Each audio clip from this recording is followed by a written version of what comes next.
Hey, what's up with y'all boys and girls, man? So look, it's not too often we talk about a series that we're not just trashing on or completely shitting on, but hey, the opportunity has arisen, guys. Castlevania Nocturne has came out, and I wanna have a discussion with you. I want to provide my thoughts on this, sort of a just another thoughts video. I know too many people probably haven't seen this on this channel, but if you have seen it, feel free to let me know, and feel free to let me know what you think about it, right? So, short version, this is a anime based off of, and I am gonna call it an anime. I know some people may be like, oh well, dude, it's American made, it's not an anime. Just deal with it, all right. So this is an anime based in the French Revolution, based off the games Castlevania, right? It's kind of interesting. You've got this vampire theme, this looming threat of these vampires taking over the world, and that's essentially, we see our characters trying to stop the threat of, this vampire messiah, right? That's essentially the short rundown. I'm gonna get into spoilers here, so if you haven't seen this, fair warning right here. But I will just say I would recommend giving it a watch if you haven't seen it. Maybe if you don't want to watch this one, maybe watch the first one. It came out in 2017. It's just called Castlevania. They're both pretty good. The first one just has it has a complete story it finished, but this one I would say is pretty good so far. It could go down the shitter, next season. Who knows? But as of right now, I think it was pretty good. That's my short version. But getting more into the details, let's talk about the characters. So you got, basically the main cast right here is Richter, Annette, Maria, Tara, Edward, and Mizrak. Those are kind of the main good guys, at least, right? And let's address this controversy with Annette real quick. There's some people online, these Castlevania boomers, crying about how Annette was race swapped and it's woke because, she's black now. But I can understand if you're a fan of the game, right, and you wanted it to be faithful. I can understand. But I would say view this as kind of a separate thing, a self-contained story, right? I understand it's based on the games. It has the fucking name, right? But at the same time, if they did that for no reason, I could see why you would be mad or why you would call this woke. But if you watch the show, they actually do this slavery backstory with the net. So, they didn't just race swap her and not have a fucking compelling storyline because of that, right? It was related, so I didn't really have a problem with that. I would say, honestly, she probably had the deepest backstory or the most depth to her, and I think most people would probably say she's the best character because of that. So, those people crying about, the fucking wokeness or whatever, I don't really see it. If you're a fan of the game, you want it to be super faithful, I can sympathize with that. However, this is a show, guys. I mean, it's going to be more so loosely based, right? I mean, the first series was based on Castlevania, but it was an exact one-to-one, right? Like people crying about Annette being race swapped. I didn't hear them crying about Isaac being race swapped, even though he's like a white guy in the games or whatever, right? So let me just say that. Also, guys, I should mention I never played the game, so I'm not watching this for whether or not it's faithful to the games. I'm just watching this as I would any anime. Is it a good story? Does it have good characters? Shit like that, right? So yeah, I think all the characters are pretty solid, right? The good guys are solid. They've all got some sort of depth, some backstory to them, which makes them interesting, or they've got some kind of interesting character dynamic later on, right? Like with Edward and Ulrich, It might not be the deepest thing you've ever seen, but for the first season, it's a pretty good introduction. Richter, he gets his mother fucking killed.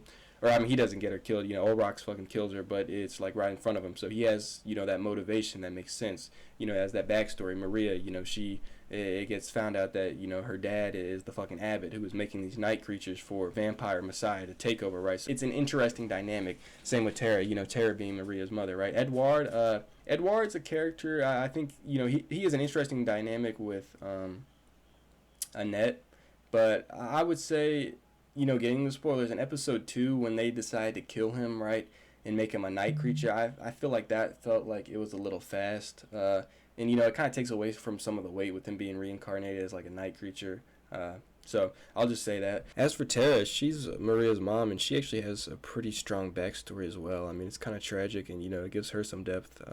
As for the thing with her ending in this season was with, she gives herself up to be a vampire to Elizabeth, right? Out of this, vampire, sacrifice or whatever to get the abbot to trust Elizabeth, right? But it leaves me wondering, like, is she going to be loyal to Elizabeth now, or is she going to, go against her and, try to help her daughter and, Richter and them since, she was, is she conscious again? Kind of like what happens with Edward, you know what I mean? I don't know. I guess we'll see, how that works in the next season.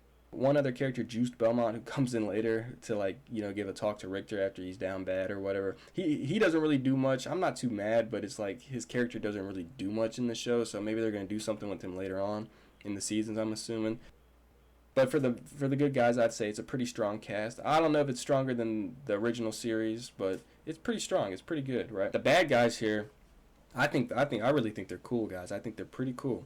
You've got Drolta, you've got Erzabet, you got Abbott, Marie's dad. He's not too cool, but he has an interesting dynamic with Erzabet and Drolta. These vampires. He has this contract with them because it's set in the French Revolution, right? So you have this dynamic of where these vampires don't want the revolution, and the abbot doesn't want the revolution because he's a priest, and I guess he thinks they're anti-religion or whatever. They're destroying his churches is what he said or some shit, right? But they have this temporary alliance, and they both know it's not gonna work forever, right? And they're kind of, or the abbot is scheming at least, but the vampires are not gonna have any use for him once they fucking stop the revolution, once the Messiah's taken over. So it's interesting. It's an interesting dynamic. You also have Olrox, the guy who fucking killed Richter's mother in the first episode. That was something. So I actually thought he was going to be kind of the main bad guy, but it turns out he's not. And he's just kind of like the mysterious guy throughout this first season. He's a vampire, but you don't really know his true intentions. It seems like he has some sympathy towards these humans. Like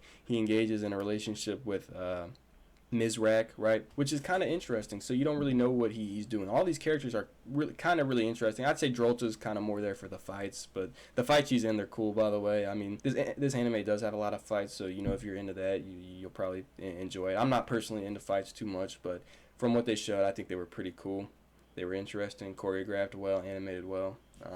From what I saw, yeah. So also, I do think that Erzabet makes like a good main villain to stand in place of like Dracula, you know what I mean? I'm sure some people were probably thinking like Dracula would be in, but no, it's just Erzabet right now at least, right? Dracula may come back later, but Erzabet, I think the threat of her was shown well, and she looks promising, at least for whatever they're going to plan to do with her in the future. As for Drolta, though, I mean, she still does have a purpose, even though she is there for a lot of fights. Like she's serving as an emissary for the Messiah, the vampire Messiah, or Erzabet's, right? So she is doing something like throughout the show. She's trying to recruit Olrox because they want to bring Olrox in and have him, kind of launch their expansion into the Americas since he's from there, But she also serves as like a second in command to Erzabet's, right? So she is a threat, like she is a threat to the characters as well. She's often trying to, kill them and shit in the show. So, I mean, she definitely is a threat there as well. Definitely one of the bigger villains, I would say, of this season. Just touch on the characters right there. Let's move on to the plot. I think the plot is good. It takes place during the French Revolution. It's a cool setting. It's not too deep. It's, slay the big bad vampires. Stop their evil plan. It's pretty simple, but it makes sense. It's really easy to follow along. I think the subplots really is what makes the whole super interesting, right?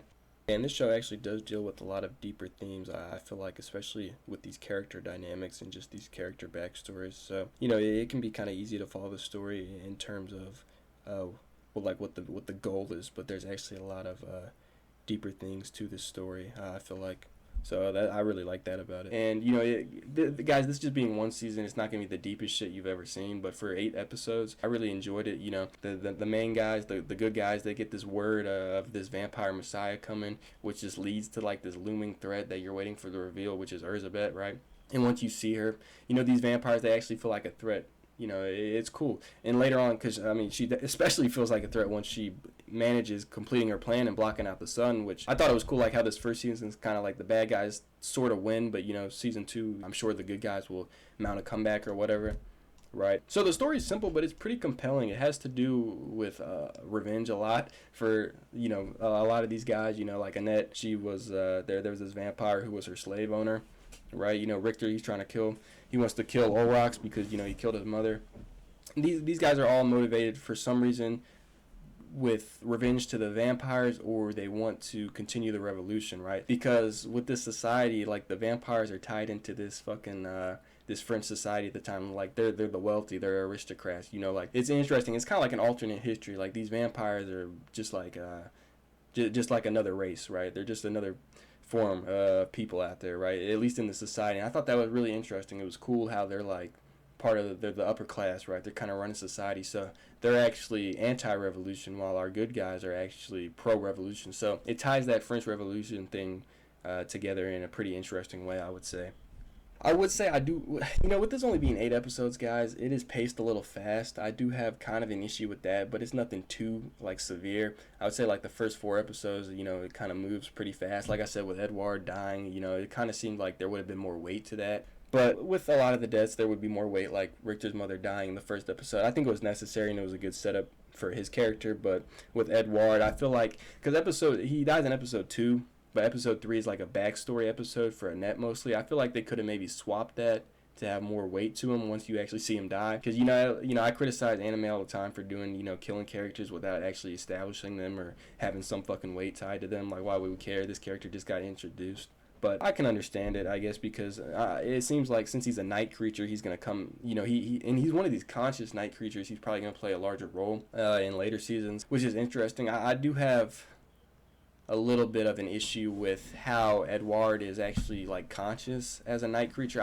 It's not really explained too much, and in the first series, it's explained that the Forge Master has complete control over their night creature, right? So the Abbot is the night creature in this one, right? Or he's not the night creature, he's the Forge Master. So you would assume he has control of these night creatures, but this takes I think 300 years place after the first series, right? So maybe the system has changed. Like they just don't outright explain it. Maybe they can explain it later on in seasons, but that could be a potential big fuck up by them if they don't explain that. I think what it has to do with is the method of forging. Like in Castlevania with Isaac and Hector, they would literally forge them with like a hammer or some shit. So maybe it was a little more personal thing. In this one, you see they get put in like a machine and then they transform. So maybe the whole fucking science of forge mastery or whatever the fuck has changed, and that's why Edward was able to remember himself. He wasn't just an amnesiac being told what to do or doing what he's told. So I thought that was interesting. But I mean that could be a problem. So I mean it leaves for theories, but it could be a problem if they don't address it later on. I'm just gonna say that's probably my biggest problem. It doesn't follow the exact same logic as the first series, right? But other than that, I would just say the deaths. Some of the deaths don't have too much weight to them. I would say at the end, fucking Drolta, she gets killed by Alucard when he comes back on that fucking cliffhanger. The cliffhanger was pretty cool, I would say. But Drolta, it was damn, Drolta was one of the coolest characters, but then, she ended up dying. I understand you gotta kill someone probably. So I guess it had to be her. She was the bad guy. She wasn't the main bad guy. I guess Erzsébet would be the main bad guy. But it was kind of I don't know if that was the best decision killing Drolta, but at the same time, I understand why they did it, right? So yeah, character design. The character design is pretty good, I would say, especially for Drolta. Drolta kept switching up outfits every episode. She was dripped out, I'm not gonna lie. Erzsébet, her design was good. The vampires have really good design. Erzsébet, once she transformed into her fucking god form or whatever, she looked really cool, really threatening. I liked that. Just the character design in general is pretty good. Not all the characters switch up outfits. I don't think the main ones do, but at least with Drolta, I definitely noticed that. It was good. So yeah, I guess mostly positives coming away from this. I think this season does have a lot of potential. I'm looking forward to season 2. I can understand why some people would be maybe disappointed, if you're a fucking lore fan. You want it to be a one-to-one to the games, but I wasn't really expecting that. So as a self-contained story, I enjoyed this. If you haven't seen it, well, I mean, if you're watching at this point, I assume you've seen it. But yeah, let me know what you think, guys, whether or not you thought it was good or whether it was bad. And my negatives mostly would just be, the deaths kind of had some lost weight to them. Juice Belmont, he didn't really do anything.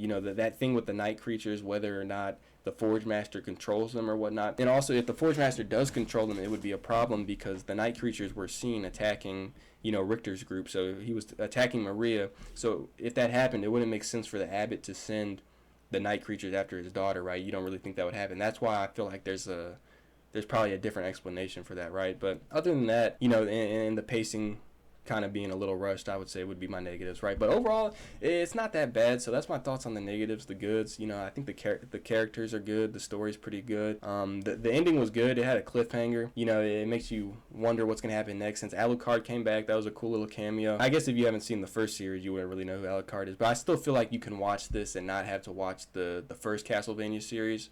But overall, I would say this is a good introductory season. Like I said, the fights are good. They're well animated. The art style and the animation in general, it's pretty good. I guess I could say the animation's a little choppy. It is like a American production or whatever, so I guess it's not going to be typical of what we see in these Japanese anime, right? But animation isn't it's not a deal breaker for me, you know what I mean? If the story is what comes first for me. So I think overall this was a pretty good introductory season. And yeah, man, I just think it's a good series. If you saw the first one, let me know whether or not you think this one is better. It has more potential than the first one. Right now, I don't really know, because you get more with this first season, right? You get 8 episodes. The first season of the 2017 one was only 4 episodes, so it's kind of hard to tell. I can't really say if this is better, but I think this show definitely does have a lot of potential. I think it's good. I would recommend it if you like the first one, if you like the vampire theme in general, or you just want like a show to watch or whatever the fuck. Yeah, I would say I enjoyed it, right? I do have some issues with it, like I said, but I guess overall, that would be my thoughts on Castlevania Nocturne, guys. So have you seen it? What did you think if you have? And just, let me know what you think, guys. All right, guys, take care.